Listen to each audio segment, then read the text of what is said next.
People always say be yourself, but not many people talk about the courage you need to show up authentically and how to do it. If you're new here, hi, my name is Mylène. I am a self-empowerment coach and also a positive psychology coach, as you can see here. And I also love to share what I've experienced. So if you like empowering yourself, personal development, inner work, and inner peace, welcome to my channel. I hope you find exactly what you were looking for. So today we're going to talk about the courage you need to be yourself and how to have that courage.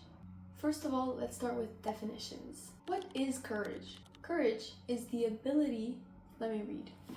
Courage is the ability to do something that frightens one. That is from Oxford Dictionary. And then I have another definition.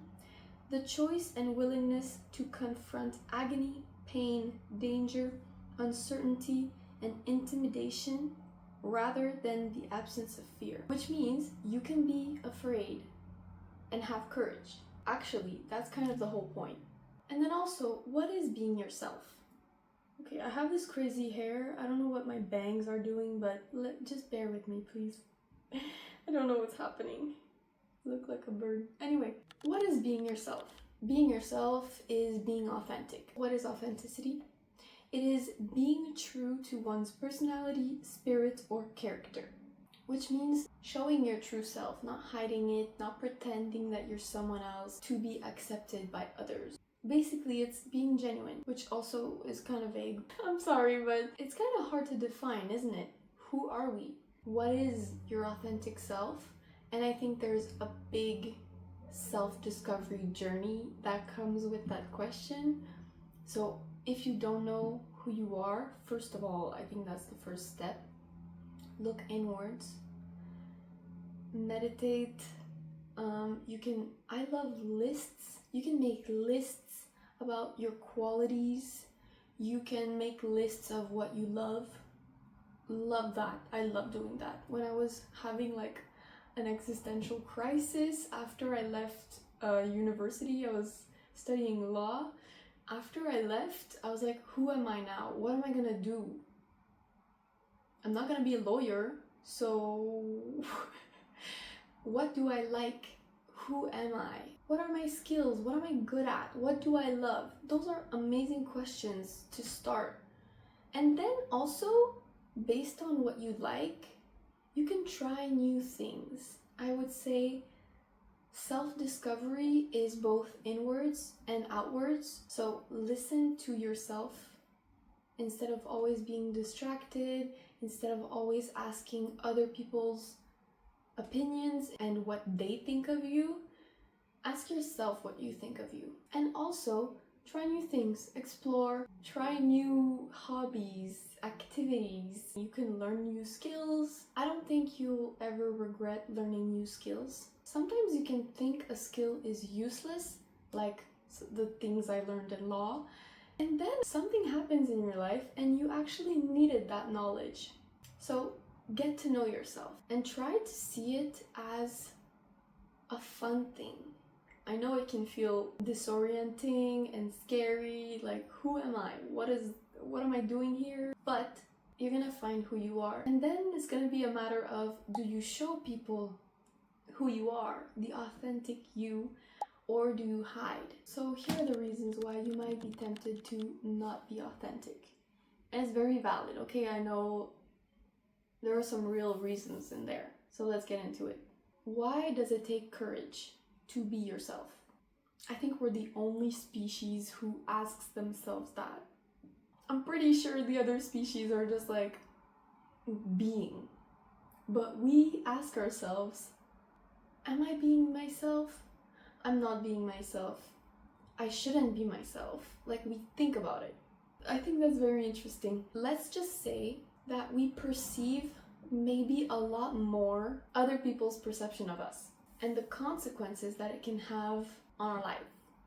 Courage implies that there's fear present. Like, you need to be brave because you are scared, and there's something that you need to do despite your fear, despite the fact that you know there might be consequences that will come with that. People are scared of being themselves for so many different reasons, but they all kind of come down to a few fears. Number 1, fear of being judged or criticized. We don't like doing something wrong. We don't like being punished. We don't like being criticized. We don't like feeling like we're not doing something right or like we're not being good enough. And that's the belief that's hidden under there. It's, I'm scared that if I show my true self, it's not gonna be good enough for someone. And then I would say there's another fear that is related to that one, which is the fear of being shamed. Oftentimes when we are judged or criticized, we feel shame, and it's not fun. It's really not fun. And then the third fear is the fear of being rejected. Where do these fears come from? They come from a set of needs that we all have, because it's the most referenced to and easy to understand. I'm gonna use Maslow's pyramid of needs over here. We all need safety and security, love and belonging, self-esteem, and self-actualization. I skipped the physiological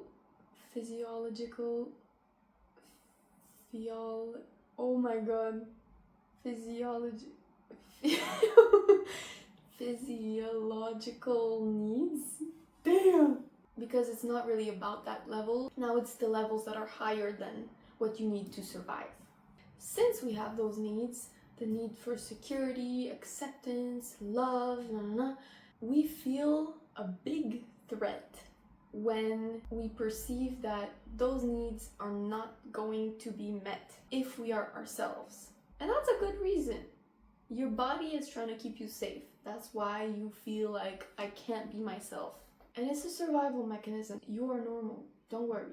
And when we feel threatened that those needs are not going to be met, or when they are not meant, and we are shamed, and we are rejected, and we are unsafe, or we perceive that we are unsafe, our bodies go into a fight or flight response. That is a stress response. Our body does that automatically to protect us. And this is always explained with the image of the caveman being chased by mammoths. If a mammoth is chasing you, coming right at you, you need extra energy to run. Or fight it, but I think you would run. So that's fight or flight. There are more responses than fight or flight. There's also fawn and freeze, but the name of the stress response is like fight or flight. So your body doesn't feel safe. Now, how do we feel safe being ourselves? In some situations, it's safer to put on a mask in certain spaces, but in the other times where it's less dangerous to be yourself and you're still feeling the fight or flight response because your body learned, your brain, your body learned that being yourself was scary and unsafe and not good. There are two ways that you can do things even though you're scared. This first way will give you more confidence because you're gonna be proud, like, oh my god, I was so scared, but I did it, and that's very good. But you might experience more resistance to it, so you might need a lot more courage. The second way is easier. It involves using tools to regulate your nervous system, to calm your nervous system before you do the scary thing. I like that version. I like it. I've done both. Both work, but the second way gives you all the confidence that the first way gave you when you did the scary thing. So you get the same reward, but there's less resistance. You need courage, but it feels less dangerous. And you might do it better. You might show up better, you might perform better. So what are the tools that you can use to calm your nervous system before you do the scary thing, before you take the jump? There are a lot of effective tools out there. I love EFT tapping, grounding, meditation, deep breathing, movement, like exercising, running, doing yoga, dancing. Those are very good for your nervous system.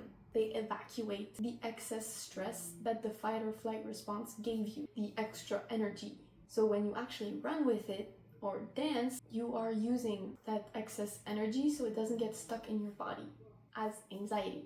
And then there's my favorite subconscious reprogramming, which I do for myself and with my clients. So that's a mix of inner work, uncovering old patterns, limiting beliefs, where they come from, etc. And somatic work also to calm your nervous system, to be able to receive something other than the old patterns that you don't like, that you want to change, and get you ready. Subconscious reprogramming is the process that allows you to access a higher reality, to choose something different, to receive something different, something better, something that you want, that your nervous system was not ready to receive before, because your brain and your body perceived it as a dangerous thing.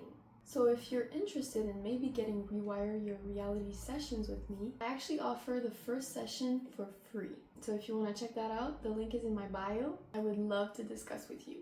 And if you're curious about the effects it can have, I'm going to put a testimonial somewhere on the screen so you can pause the video to read it. If you want to step into the most empowering version of yourself, but you know that your mindset has to change and you don't know where to start, I can help you gain clarity on that. It's much easier for me than for my clients to identify that, because when it's you, sometimes you can't be objective. And if you're not ready to take that step yet, that's alright too. You can watch my content. I hope you found some answers in this video.